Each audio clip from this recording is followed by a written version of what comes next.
So, all right. Okay. All right. What are we talking about today? That's been crazy this morning. I know. It's been a little. We're talking about Sunday morning. Yeah. Okay. Yeah. Is there any? Did you get any questions on that, or any? You know, Anything come up after the service? not a ton of questions, but just that idea of, we've been talking about the idea of how many kings is kind of our message that we've talked about. And we talked about it a little bit last week. Last week we talked a little bit about it, but this week we kind of explored the whole idea of Herod and the wise men, and just looking at how there was very different response when they found out that there was someone that was to be born king of the Jews. So, Herod, his response is, tell me where he's at, and I want to worship him. But in reality, his whole goal was to get rid of him. So Jesus was a threat to Herod. But then you have the wise men, and their response was to come and worship. When they found out that there was somebody that was born king of the Jews, the response was to come and worship. And so we really talked a lot about that. Greg talked a lot about that comparison of what do you do with Jesus, right? Mm-hmm. And you're either going to say, I recognize that he's a king on the throne, and I'm going to worship him, or I reject that, and I'm going to do something else with it. And in Herod's case, it was like, I'm going to try to kill him. Which it's not always our case, but it is the idea that if we recognize Jesus is the king on the throne, we have to do something with that. And that is either a rejection or a response. Right? Mm-hmm. So that was kind of the gist of what we talked about on Sunday. And we had our kids came up and did their Christmas program, which was it's always fun. It's fun to watch the kids. The kids are, they're fun to see, but just that reminder of the Christmas story, I think it really is important to stop and think about what that meant, that the one king who's on the throne comes down into our world Mm-hmm. and humbles himself to that level. And we don't, you don't always think cute little baby Jesus at Christmas, but really the statement that God's making in that one act is so profound that I think sometimes it gets lost in kind of the pageantry. So it's always a good reminder, I think, when we read through the Christmas story or kind of go through it in a narrative format, just that emphasis that this really was God. God really really did decide to come to earth in the form of a human being. So anyway, it was just really good stuff. I didn't have a lot of questions. I mean, it's a pretty common theme. I mean, do you guys have any? Yeah, one of the things that I think, as I was talking to you before we started, with the study that we've been doing in the life group, looking at the feasts, the Jewish feasts, and just what that meant at the time, and then what it should mean to us today, right? Yeah. And it really got me thinking about, how much I didn't know about the Jewish faith. Mm-hmm. And so, one of the questions that comes to mind about Jesus being born as King of the Jews is, why didn't they accept him? Yeah. I mean, they had all these prophecies in the Old Testament that pointed to all the things that happened that bring Jesus to earth, Mm-hmm. and yet they didn't accept him as the Messiah. And so in doing some follow-up study, I've found that, number one, they thought he was going to be more of a military leader.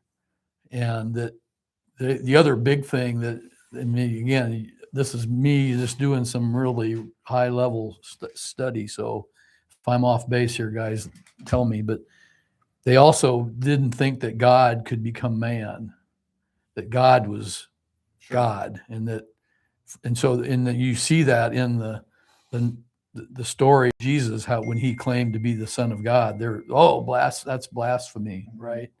And so that was really the separating, the key turning point, I guess, in terms of how the Jews viewed Jesus. But obviously Herod, saw Jesus as a threat because he was the king, right? He was the king of the Jews at that time, but certainly wasn't the Messiah. Yeah. So it's just interesting. Again, I think at the end of the day, what did the Jews do with Jesus? Well, they obviously they killed him. They rejected him.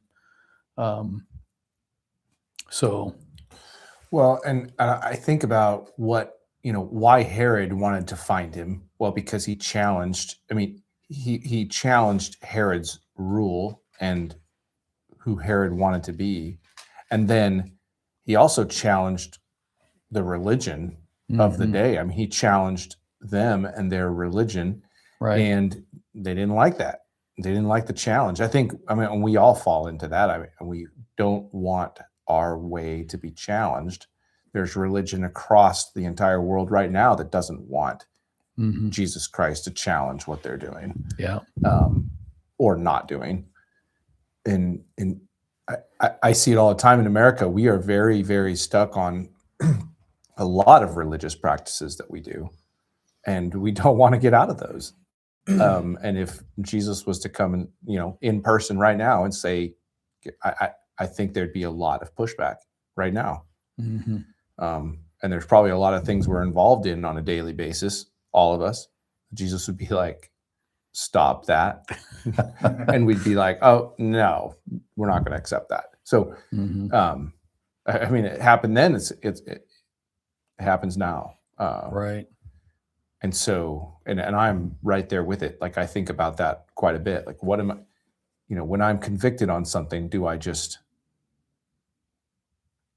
accept what I am convicted on and what God is telling me, or do I do what I want? Yeah. It's also it's fascinating to me that, in the story of Jesus and as we studied on Sunday, the kings from the East that came to see him and to worship him and pay homage to him, we don't know a whole lot about their quote political or their religious background. I mean, I'm guessing they weren't Jews. Maybe they were. I don't know. But they got it. They understood that all they knew is that this was predicted and it was happening, and they wanted to go see what it was all about. Yeah, I mean, quite honestly, like if you look at the story, there's a pretty good chance that they were practicing astrology. Yeah. I mean, they were looking at the stars for signs, right, of what was to come, and that's how they even understood and knew that there was a king there. But they knew enough about the Jewish scriptures that they knew that it had been prophesied. Yeah. So it's just interesting. That's a really interesting point. Yeah. I mean, that's a really interesting point, because I think if we were to do that today, if we were to look to the stars to see, I mean, there'd be a lot of pushback on that. Yeah. I mean, that would not be very acceptable. And it's interesting that God sometimes uses things, things that we would say are outside of His prescription for us to do. So I mean, there's biblical characters. There's a guy named Balaam in the Old Testament. Balaam, it says he was a seer, but he wasn't necessarily a priest of God. He just was a diviner of the future, and God actually speaks to him and uses him in relation to Israel. There's a whole story of David and Samuel and Saul, and after Samuel passes, Saul goes to a medium and has the medium bring up Samuel's spirit, and Samuel then speaks to Saul through this medium, which is witchcraft. But God still is in control of that whole situation, so He can take the things that are even in opposition to Him, and He still has power over those things to direct them in the way that He wants things to go, which is it's a really interesting concept of like God stepping in sometimes when our way is just so far out in left field, and using that to further his purposes. Not saying that we go out to left field on purpose, but it is interesting how he works those things together and uses those things. Yeah, that's interesting. That's got me You know. thinking on a couple things. Yeah. So yeah, just like Pat said, it's just a good reminder of Well, the signs are out there. the crux of a lot of this too, for me, goes back to some of these ultimate questions that we ask ourselves at some point in our life, in terms of, why am I here? Where did I come from? Where am I going? Who is this God that created this universe, right? And how do I get to know him? Mm-hmm. And, those are the same questions that man has been asking himself for centuries. And so it really got me to kind of, again, dig a little bit deeper into, well, we have, if we trace our faith back to Abraham, the Jews obviously look to Abraham as one of the patriarchs of their faith, as does Islam. Yeah. And so kind of those three religions, I guess what I would say the three main religions of our world today that have a monotheistic kind of basis of, really, you could say, the same God, right? Yeah. The God of Abraham was the beginning point. But then how did those three religions, what do they believe in? And that was really some of the things I've been studying this week, just to try to kind of understand for myself. Again, the question I asked myself, well, I know how I as a Christian can get to right with God, and how to get to heaven, right? But what about the Jewish faith, and what about Islam? I really didn't know. And so that kind of drove me to kind of dig in, and what I found was that these three faiths really have a whole lot more in common than we realize. In fact, the Muslim faith probably venerates Jesus higher than the Jewish faith does, in terms of their view of who he was. And in fact, they acknowledge the virgin birth, which that blew me away when I found that out. So it comes back to that, as you said before. If Jesus is on the throne, what are we going to do with him? Or what does the Jewish faith do with him? What does the Muslim faith do with Jesus? And ultimately, how does that affect our lives, or how does that affect eternity? That's probably the bigger question. Yeah. So It really does boil down to that. What do you do with Jesus? yeah. And Well, and the thing that sets the Christian faith apart from those other two, what I'm going to call Abrahamic faiths, right? The Jewish faith and the Islamic faith, is Jesus, but also the fact that Jesus came to earth in human form.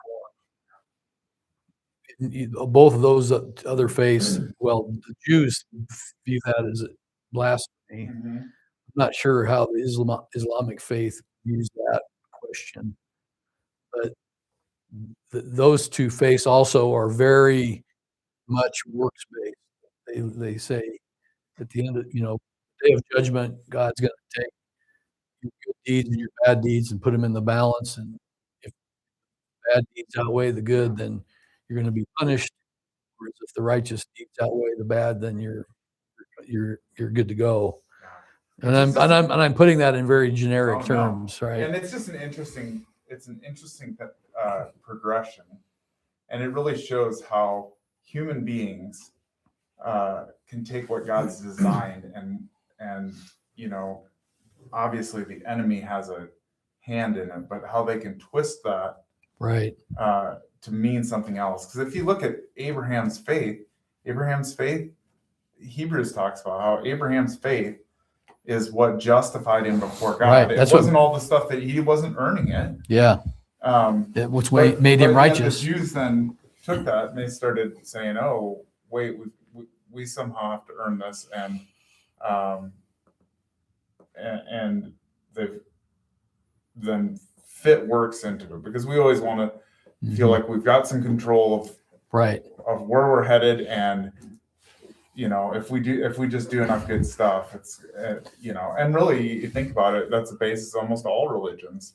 Like there's really an element of us doing good stuff earning us favor with God, as opposed to God extending his favor to us being able to put our faith and trust in him, and then living out of that. Yeah, there certainly is a moral foundation that all these faiths point to say you need to be righteous, you need to do the right thing. Yeah. Right. Yeah. And that's a good thing. There's nothing wrong with that. But again, like you said, we as humans, we want to warp that into thinking it's gaining favor.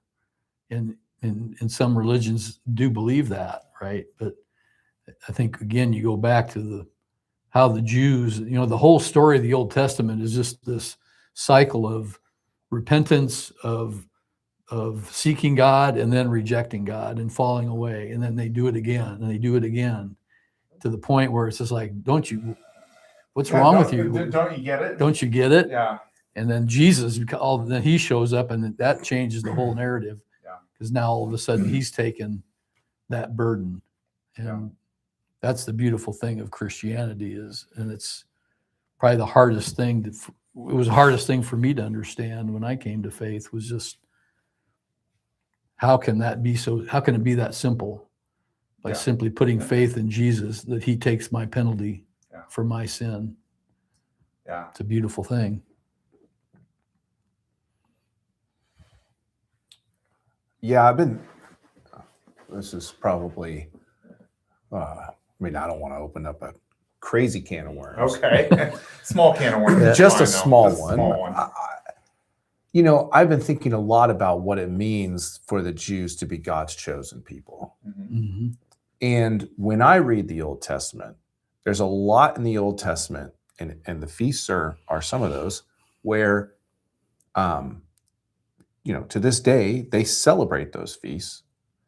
And they celebrate some things about those feasts that are in the Bible and some that are not. Some things that they have, that they do, that's tradition. Not bad things. I'm just saying it's not in the Bible. But those feasts and all of the things that are in the Old Testament, a lot of what God provided to the Israelites and told them to do are messages for me. Mm-hmm. So God's chosen, it was like almost to some degree, and this is probably the wrong way of saying it, but they were his chosen people to show all of us, everybody, what he wants us to do and who he wants us to be. And so from the beginning to the end, that's why, and I think a lot of the time I hear, not from you guys or from our church, but just in general, like the Old Testament was for the Jewish people, or the Old Testament was for them then, people then, during that time. That's all changed. We don't need, and it's like, well, no, actually the whole thing, some of the rituals and stuff we're not required to do. I get that. But the message from beginning to end is really to us. I mean, it's directly to us. Yeah. Mm-hmm. And those feasts, for example, are God's feasts. Sure. But and yet they are God's feast. They are God's feast to the people of Israel.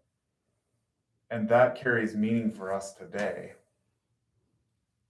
But I mean, even in the New Testament, it talks about, even Colossians talks about the feasts are not, they are a shadow of what is to come. Yes. Right. Mm-hmm. So the value in the feast and the prescriptions that God had for Israel, the value in that for us today is not in us keeping those things, but it's in us seeing how God orchestrated those things into his plan for the people of Israel, and how that points to Jesus Christ, you know? And so, it's interesting because it's really easy then too. And I've heard, like you've said, like a lot of churches kind of run the spectrum, right? But some churches are like, well, we pick and choose stuff out of the Old Testament that we want to follow. Like, you get a tattoo, you're going to hell, right? And that's a extrapolation out of something in the Old Testament law, right? God tells the Israelites, you're not to mark your bodies for the dead, right? And so, but Christian churches today have said, well, we want to pull this prescription that God gave to the Israelites for the purpose of them being unmarked and his holy people that are set apart. We want to take this prescription, we want to apply that directly to where we're at today. That is kind of a not overly well used way of doing that, right? Because you're taking something that God intended for the purpose of setting his people apart as far as amongst the other people. They were different than the other people, and not that we shouldn't be different, and not that we shouldn't stop and think about, well, if I'm marking myself up, what does that say about my relationship? But that still isn't a prescription for me to do that. And people do that with a lot of stuff. That's the classic kind of the cafeteria Christianity, where you pick and choose the things you want to, believe and enforce, as opposed to just letting. Again, so then the question is, okay, and this is a question that Cheryl and I have talked about relative to your study, Chris, on the feasts. Is it, well, okay, does this mean we need to reinstitute all these feasts? And, should we, and I know your wife was even asking the question, well, gosh, what about Christmas? Why do we do the Christmas tree and all that, right? And I mean, those are all things we need to individually wrestle with our families. But I think it's understanding, again, at the time of the Old Testament, they were looking forward to Jesus, the Messiah.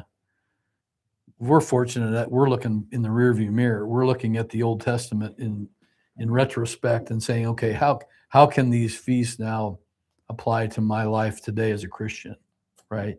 Yeah. That's what we're trying to figure out. That's why Hebrews is such a good, like when you're talking about Old Testament, why Hebrews is such a good book to look at, because it's the tie together, right? Because really, true Judaism is based in true belief in God, right? Like, if you boiled Judaism down to the bare bones, here's what it originally was, and you live that out, that is, the righteous the righteous are justified by faith. It worked the same in the Old Testament as it works in the New Testament. Right. Faith was a thing that was meant to save them in the Old Testament. It wasn't sacrifices. It wasn't all these rituals. Those things didn't make their relationship right with God. They pictured what was going on and what was going to happen. But really, it was their faith is what made them right with God. And that's kind of that message of Hebrews where it ties it together. It says, like you're saying, Chris, the Old Testament it's all of it is intended for us, because it's explaining the relationship between us and God, right? And sometimes it's with God's people, like the Old Testament Jews or the Israelites. Sometimes it's New Testament, but there's a cohesive thing that runs through all of Scripture, and that is righteousness by faith. That is from the first to the last. So it's just the things that people sometimes say, oh, Old Testament there's a divide between the Old Testament and the New Testament.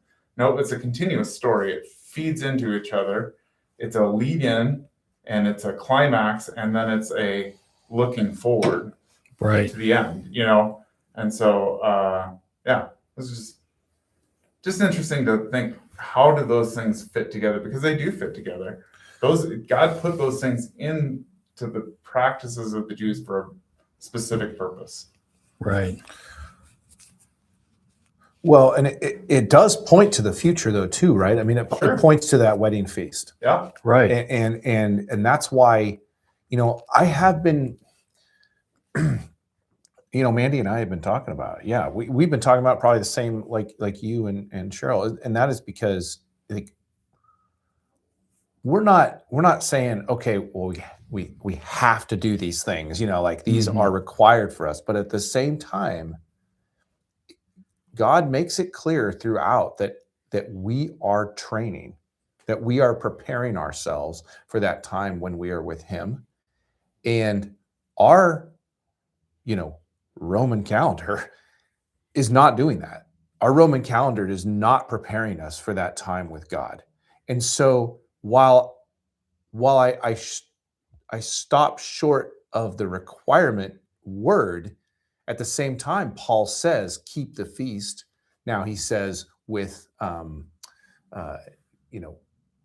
staying out of malice, and there's some more to that scripture, but he says keep the feast, and he's talking about very specific reason to keep the feast, which is preparing for the return of Christ, preparing our hearts and our minds and our souls and everything that we do. And so I have been very, very convicted about the two calendars. Mhm. And it is because of that, because I Yeah. don't think that as a church in America, I don't believe we are doing a good job across the board of being Christ Church, preparing ourselves to be His bride at that wedding feast. I Yeah. think we've missed that, and a lot of it comes to we don't understand all Right. those things from the Right. Old Testament. Because we want to just say, well, that was then, this is now. Yes, and And these are I the think that's important, but I think the crux of the matter and what the Jews missed was the relationship. Yeah. They missed the relationship. All of these things that God put, and I'm not saying it's yeah. not good to do things to remind ourselves, because that's what they were. They were reminders of God's relationship with Israel. So it's like, I think it's a great idea. Like we do feasts and we talk about, this is the reminder, this Feast of the Trumpets. Like, I don't know if you guys have got to that one in yours Oh, yeah. yet. Oh, yeah. But Yes. like you talk about the Feast of the Trumpets, and it's that idea, trumpets throughout all of Scripture, the heralding of God is going to speak to His people, and God's going to come back, right? I mean, Thessalonians with the voice of the trumpet, the shout of the archangel, right? And so, like, there's a sense where we should be reminding each other continually of those things.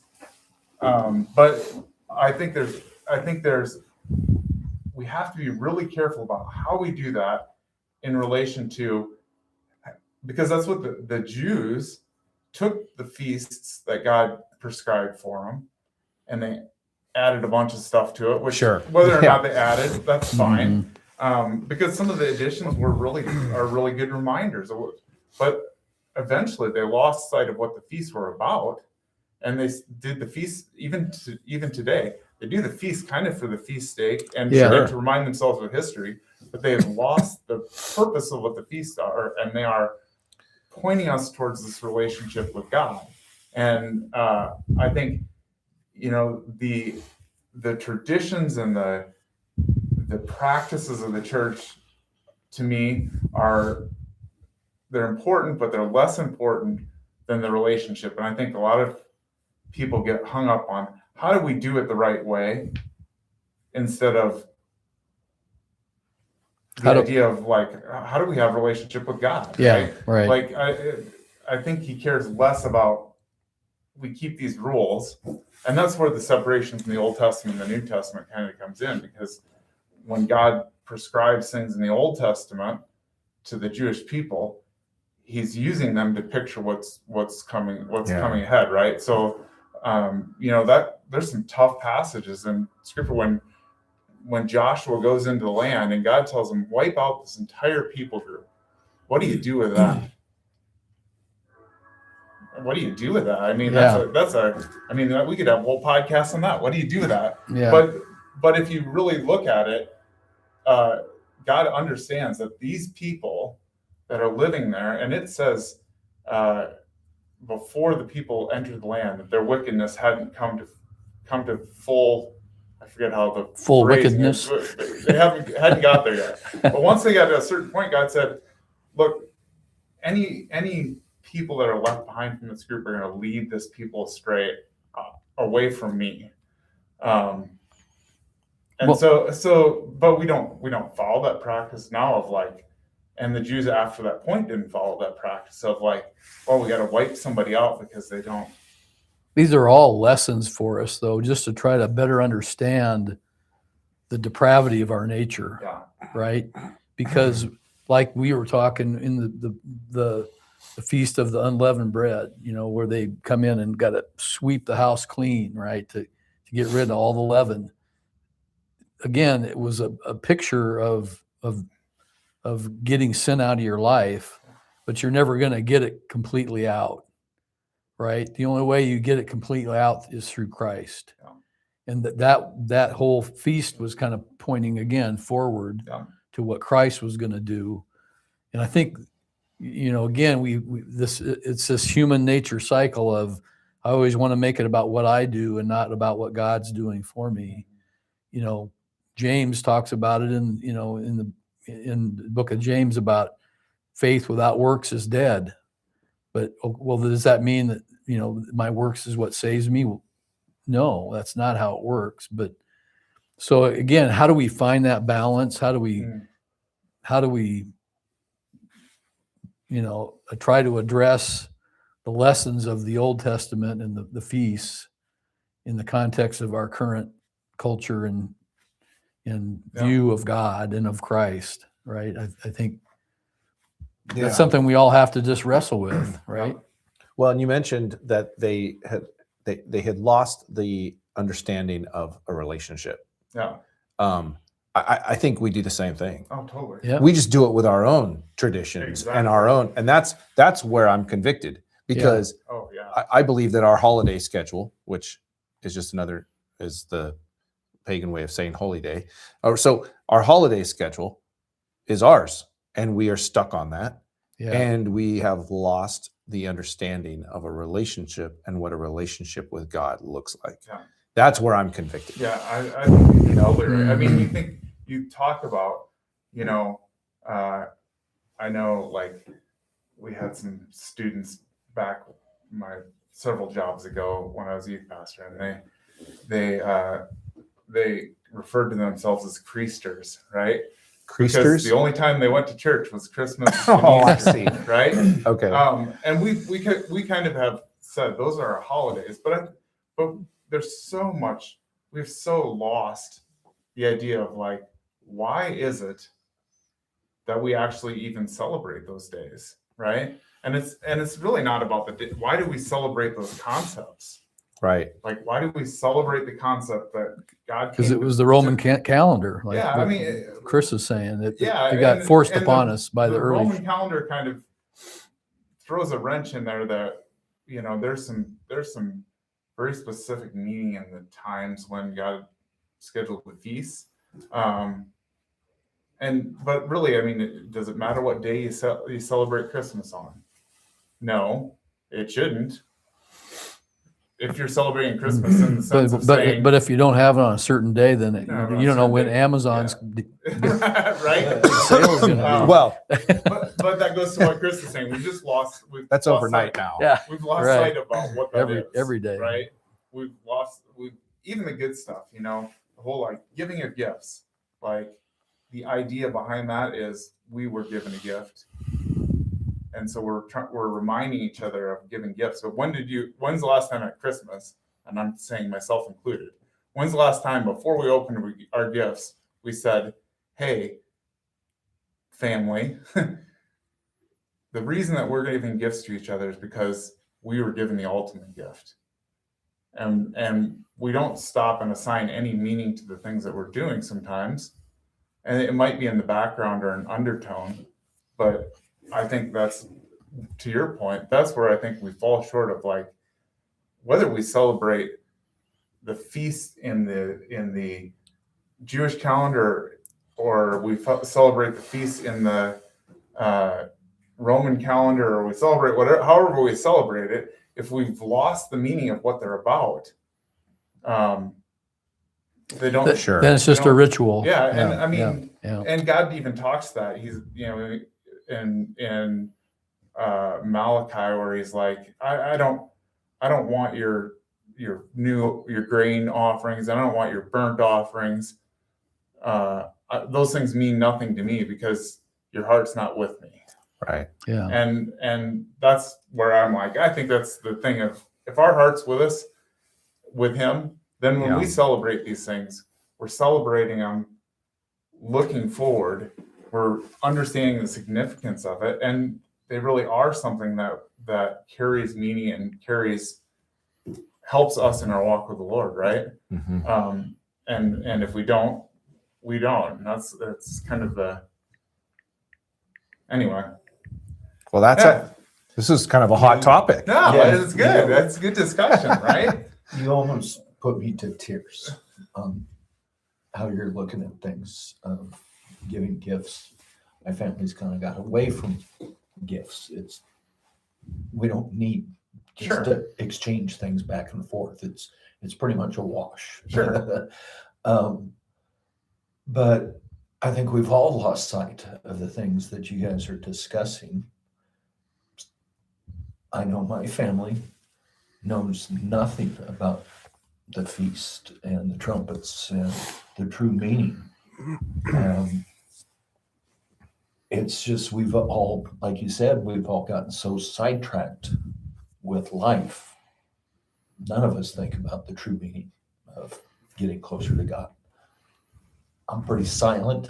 You guys are very well versed in these things. Sometimes it's okay to be silent, but we also talk about being bold. Yes. So I got to get better at that, being bold. But it's, you talked about everybody's looking for a leader. Well, we know who our leader is. All this sideshow of the stuff we're hearing on the news and fighting amongst each other, it's got to change, get back to God. How do we do it without offending people is my issues. Yeah. If I talk to my kids or my family or friends about some of the stuff we're discussing here, I think they probably kick me out the door. How do we get to them? That's a good Yeah, question. I think How do we get people to watch this podcast? I think it starts with number one. We need to understand what it is we believe and why we believe it, so that we can then, because as I think I wrote down on my sheet here. Yeah, we do need to go to this. Well, but We in covered some of it already. yeah, we've kind of gone through it, but in First Peter 3:15, he says, "Always be ready to give a defense to everyone who asks you for a reason for the hope that is in you." I think so. Studying apologetics, I've always was intrigued by that word, and I think it's a Greek word. When you think of apology, to apologize is like, well, it's like I'm gonna tell you I'm sorry for what I did. Well, no, in the context of faith, it's understanding why you believe. What's the reason you believe what you believe, and what are the foundational truths behind it, right? And then I think at that point, it's just having conversations with people and let them tell you what they believe. Mm-hmm. And Charlie Kirk was a master of letting people tell him what they thought, and then he would ask questions about, well, why is it that you believe that? And that's what kind of got me to, I wanted to understand more about the Jewish and Islamic faiths, so that if you have a conversation with somebody of that faith, you can understand where they're coming from. Now, the world, it would be more of an atheistic or agnostic. When you ask an agnostic what they believe, they're like, well, I don't know. They just it's kind of the ultimate cop out. It's like, I don't know where I came from and I don't know where I'm going, and I don't care. Right. I mean, that's kind of the attitude. And that's probably more, you probably run into that more than you do, someone of Jewish faith. Mm-hmm. Yeah. Excuse me. I think even beyond, so we have to know what we believe. but we also have to live what we believe, right? And when we're having and not to make it a cop out of having a discussion with somebody, because I always think there are places we can step in with the truth of God's word in almost every situation. But I think that before you even get there, you have to ask yourself the question of, do I believe what I say I believe? And how does that affect how I'm living? Right? And not saying I have to be the perfect person before I can share the gospel with somebody. But when somebody sees what God's doing in my life and how he's changing in my life, when you go to your family and you're like, look, here was the person I was before, and here's the person I am now that I have a relationship with Christ. And they can see that in your life. That's a flag to them to say, hey, there might really be something. If God's gotten a hold of Murray, there might be something to what he's saying and what he's believing. If God's doing something in his life, that gives you it's a way that it opens a door for you to be able to share some of that truth. Right. Here's what I really believe. That's why personal testimonies are so important. Yeah. To be able to share how God changed your life and came into your life, because everybody has a story. And some, they're still trying to figure out what that story is. And I think that's the opportunity that God gives us when there's people that haven't got it figured out and they're looking. Yeah. You have to be looking. Though. Yeah. You do have to be. Most of us Well, constantly yeah. trying to figure it out how Well, it fits in. The problem is we live in a society where there are so many distractions. Yeah. I mean, the technology, especially with young people, I mean, they're just like overload, right? With social media and video games and all the things that distract them from having the time to sit down and ask these ultimate questions that we talked about earlier. You know, why am I here? Right? I mean, it's pretty deep things, right? But Well, Murray, what you said is really, really, really good, because you said we have to,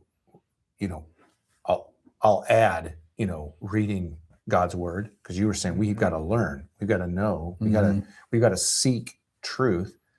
And because I have heard multiple times throughout my life that the Bible is a sexist, misogynistic document. It's not real, and it's just sexist and misogynistic.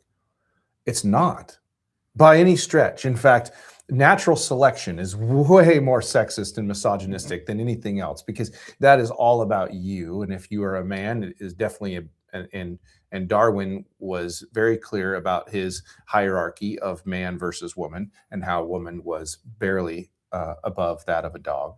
That is Darwinian evolution, and that's straight from his mouth. But we aren't bold enough to say that's not true. It's not true that when you say this is sexist, that's not true. When you say that this teaches that men and women are not equal, that's not true. The roles are different, but the equality is the same. And there's an expectation for both man and woman in a relationship. There's an expectation for both. There are requirements for both. And if we know that, and we are seeking the truth, like you said, Murray, that's how we answer those questions. And if we know that, then we'll be bold to answer it. And that's where I have failed so many times, is where I didn't know it well enough to be bold and say, no, that's what you're saying is not true. That's not right. Yeah. And so then, like you said, Pat, knowing the other side of that viewpoint is also really, really good. So knowing what somebody believes is helpful in sharing. Well, this is why I believe this way, right. and then knowing where they're coming from is also very, very good. And it helps you understand why they believe what they do. Yes. Yeah. Right. Yeah. And there are people that have been taught something. I mean, I'm the same. I have been taught this from the very, very beginning, but that does not mean that I should not go back and read it again and learn it again, and then research it more and more and more, so that you can be strengthened in your own faith. because there are people that are going to say, well, this is this way, the Bible is this, because that's what they were taught from the very beginning. They're convinced of it. Mhm. And so knowing that they're convinced of that changes how we react to that. It's not a fight. It's a, well, show me where it says that. And I think God's plan for you, what you're focusing on one day, could change the very next day as fast as things in society are changing. But as long as you're still following his word Yes. and the beliefs, you have to adapt each day to what's going on in life. But if you're believing, what other truth should you believe in? I guess. You might have to adapt just where you're being sent.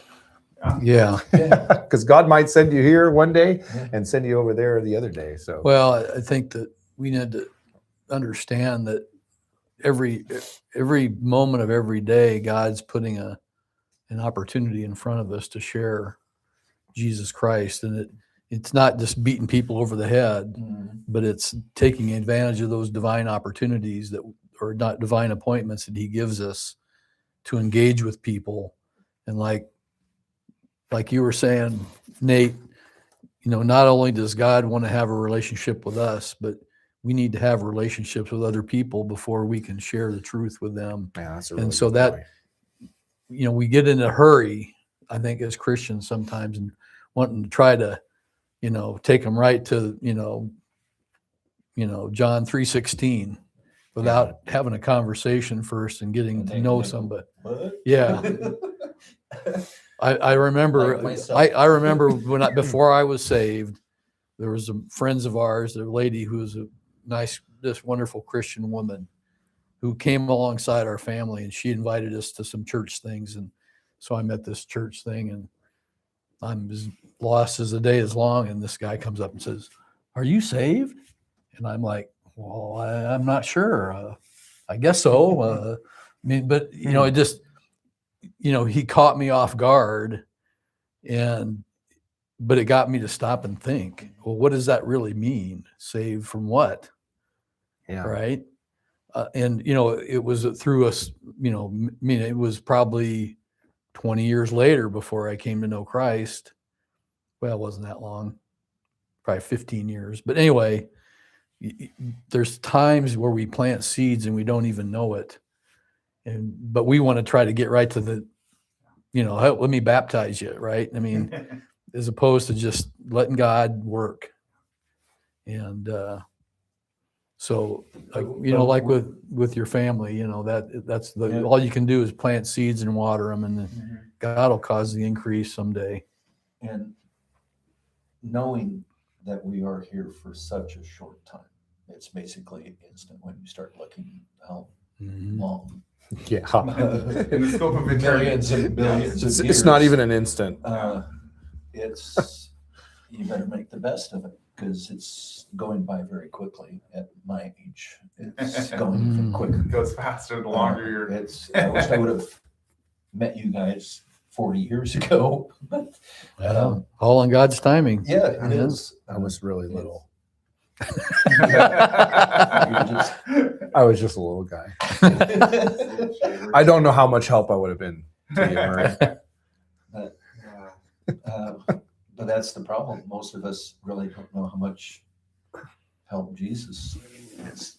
Yeah. And there's something to having the courage to say it, right? Like and I struggle with this, if we say we really care about people, but we're not willing to tell them the truth, it kind of speaks against that, right? And that's something that, like, I've always convicted about. I'm like, if I say that I care about the people that God's created and the people that He's called me to, but I'm like, I just don't know if I can. I don't know if I have enough. Well, there's there's a famous quote, and I can't remember the guy's name, but I think he was one of the Penn and Teller guys. You know who I'm? Oh yeah. The two. Oh yeah. And he was a avowed atheist, but his statement was, how much must you hate someone that you would, if you really believe what you believe, that you wouldn't share the gospel with them if you had the opportunity to?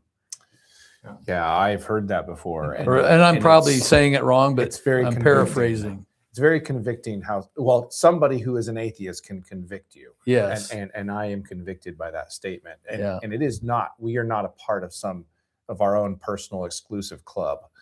Yeah. So I was going to share there's a passage in First Peter that kind of addresses what we're talking about, and it's kind of just in the context of Christian life. But it says in First Peter 3:13, it says, "Who will harm you if you are deeply committed to what is good? But even if you should suffer for righteousness, you're blessed. Do not fear what they fear, or be disturbed, but honor," or some versions say, set apart, the Messiah as Lord in your hearts. Always be ready to give a defense for anyone that asks you for the reason for the hope that's in you. However, do this with gentleness and respect, keeping your conscience clear, so when you're accused, those who denounce your Christian life will be put to shame. For it's better to suffer for doing good, if that should be God's will, than for doing evil. And it goes on from there. But just that idea of like, one, what lasting harm can come to you if you're following the Lord, Right. you know? And then just being, Well, it's the opposite. it's the opposite, right? Yeah. It's not lasting harm. It's It's literally lasting life. Yes. Everlasting life. And that idea of like being ready to give a defense for anyone who asks you for a reason that the hope is in you. You look at just that verse and you say it's not just being able to give a reason, but it's somebody that asks you for the hope that's in you, right? I mean, it's implied in there that they see that you have a hope that they don't have. And so I think it's good, a good discussion of like, there's some parts to it. Like, you got to know what God says, so you have a way to defend what you say, but you also then have to be living in a way that people see the hope that you have, and that they are willing to ask you about it, you know?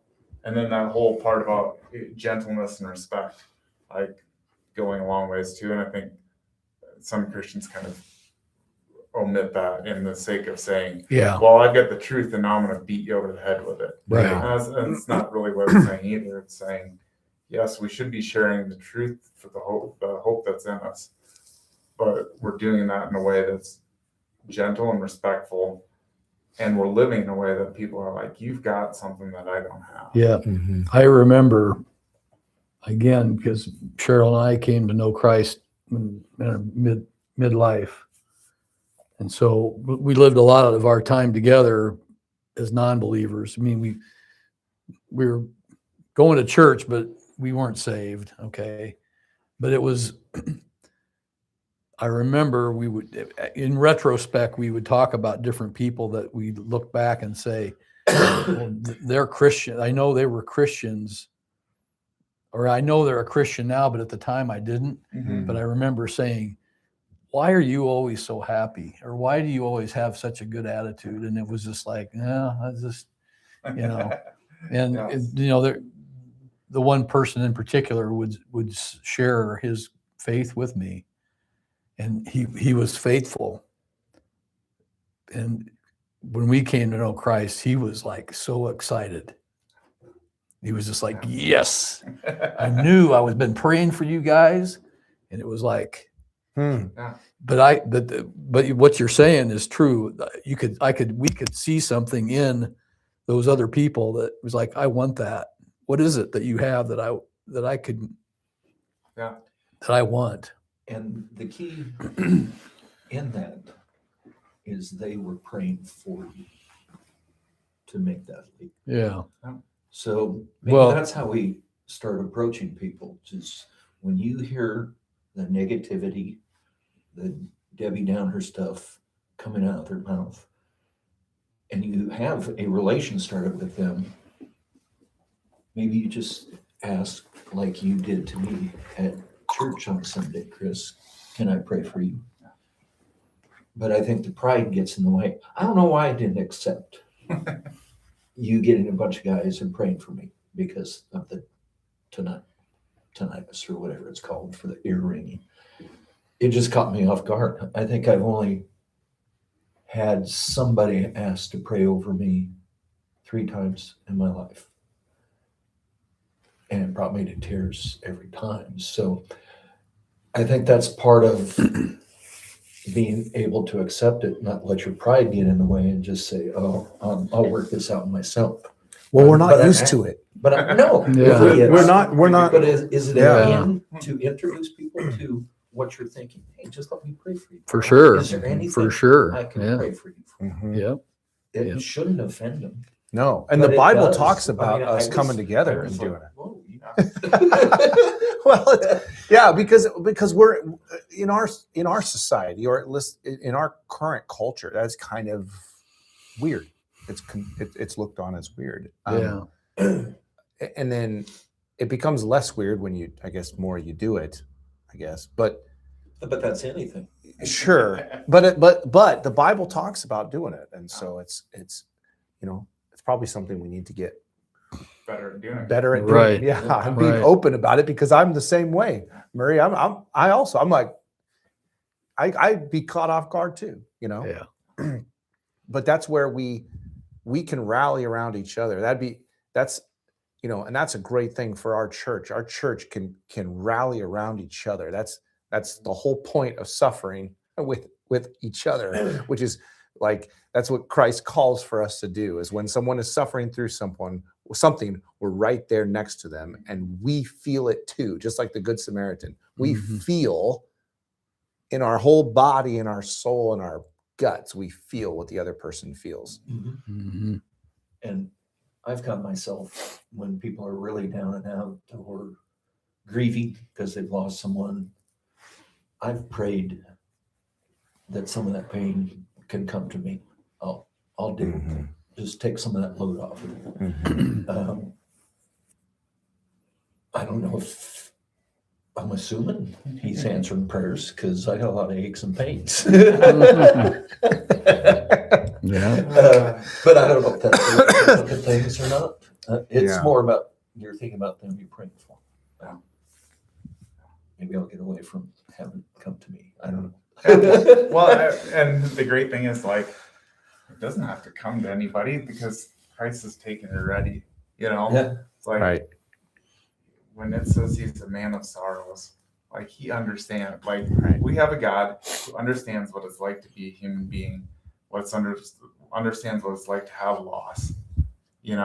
When Jesus cries when his friend Lazarus dies, even though he's the power to resurrect him, like he understands what loss means.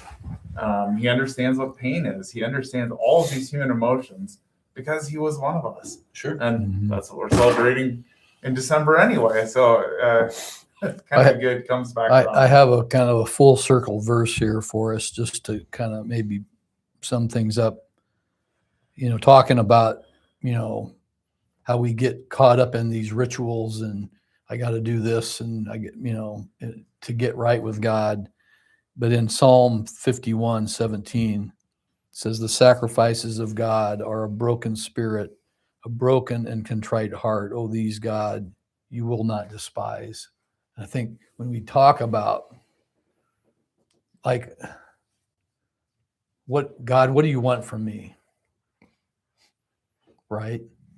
We tend to want to say, well, I got to get right. I need to, clean up my act. I need to do this, I need to do these things. Again, that's our human nature to think we have to fix it before we can get right. But what he's saying is just humble yourself. Come to me with a humble and contrite heart. That's all I want. That's it. And yet our flesh just like, well, I can't be that easy. But the reality is to humble ourselves is a hard thing because we're prideful. Our nature makes us that way. And so just to be able to humble ourselves and say, God, I can't do this. That's probably the hardest thing we ever do in our life. And that's that's how you get people to come to Christ, is to help them understand that they can't do it on their own. It's only through God that we can get right. And sometimes we get down on ourselves because we set those goals so high that we're setting ourselves up to fail. Mm-hmm. Then we kind of lose hope, which lately I've kind of been in that down way of thinking that, man, am I trying to do too much, or am I not being bold enough? Mm-hmm. It's that wrestle. Where is that? Just, you got God in your mind every day, and you just go out and do the best you can, and just keep praying that you're headed down the right path. I don't know where else to go for that gusto, or Well, I think again, it goes back to we're commanded to be in fellowship with other believers. That's how you get to know, right? It's by having guys like this in your life that you can say, hey, this is what's going on. Am I thinking right here, or am I way off base? And I think that's the key. I mean, obviously praying to God and asking for the Holy Spirit to guide you is important as well, but having godly men in your life is important. And that's why I value you guys that can help me think right. very true. Because we left to ourselves, we're going to get off track. Did we? Speaking of getting off track, right? Well, we pretty much, I mean, we Did hit we the really? highlight. Well, I mean, yeah. Go through. we didn't go into what happens to your body and soul and what happens after you die. And Well, I mean, I think again, lot on we here. can get into a lot of stuff, but the what I found at the end of the day, some of these questions like, what happens to your body and soul when you die? The reality between Judaism, Christianity, and Islam faith, they're all pretty much, they all believe in the bodily resurrection in different forms and ways, right? Some view cremation. I mean, like in Islam, that's forbidden.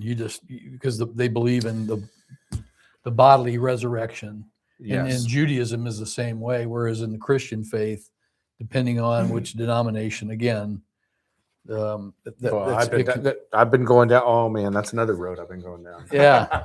So I'm starting to get convicted about that. yeah, I and think it's interesting though. Yeah, when you look at all those things, you say the God that created me from dirt, from atoms, can't find all the atoms that are me and put them back together. yeah, I find that hard to believe. Right? yeah. Well, if you cremate yourself, I mean, you still, Yeah, right. your soul was not burned. Yeah, up. that's right. However, I recently listened to a podcast on this, and it was very, it's very interesting. It was from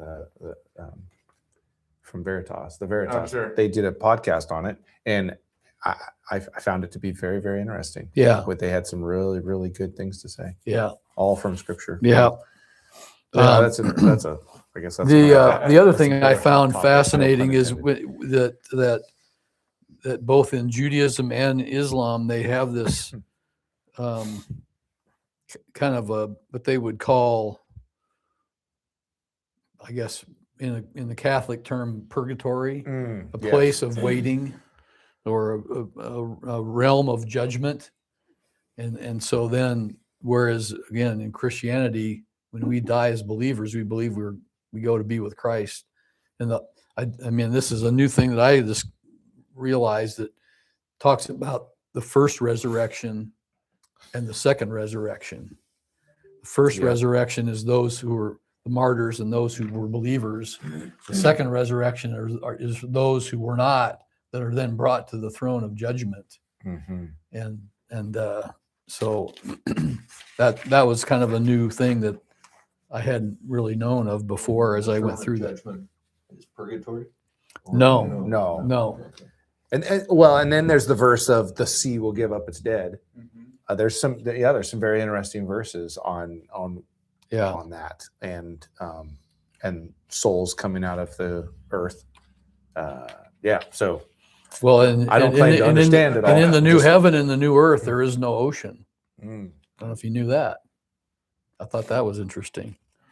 So yeah, I love but scuba again, diving. That's at kind of a bummer. the end of the day, the biggest difference between Judaism, Christianity, and Islam is what are you going to do with Jesus Christ?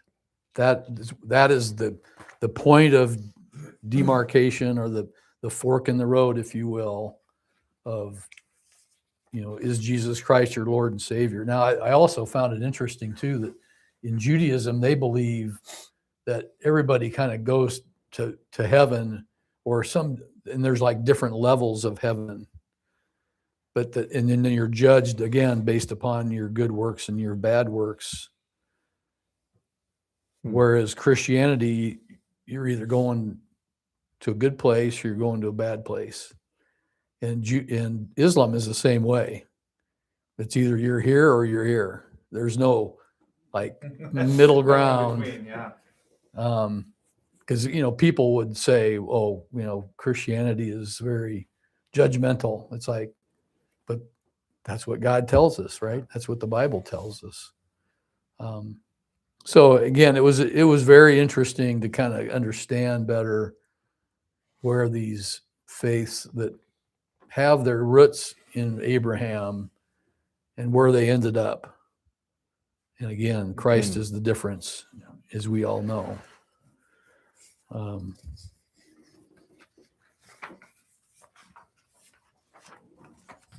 So that was the 5-minute Cliff Notes version of my 3 pages of notes here, but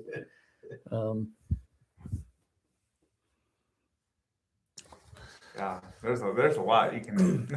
yeah, There's a lot you can dig into in some of those things. right. And when we go back and watch this, we're gonna have a lot of other things to Oh, I'm discuss on the I'm future sure. podcast. Well, we're going to have a meeting to discuss technical stuff first. How do we Get it sign in on started time? Well, we just need to have a studio set I up know, where you that'd be just great. come in and push the button and go, boom, you're there. Yeah. But that's a whole nother level. Well, gentlemen, Yeah. we don't have any comments. No. Sadly, we have nobody listening. So if Although you, people listen My- to the Yeah, previous they've ones, gone they're back, going yeah. My wife is trying to get on. I don't know if she ever did or not. no, we would see it up Oh, here. okay. Yeah. But, hopefully in the future, if you're watching this, please join us live and put comments in there, and we'd love to see them. We'd love to take your comments, take your questions, whatever. That's what this is all about. So it should be fairly interactive. Hopefully in the future, it gets more interactive and we have some of the technical stuff Ironed figured out. Because Yeah. we're learning. So anyways, well, gentlemen, thank you. Yeah. Thank Thanks you for for doing doing this. this. Yeah. And see you Steadfast next week.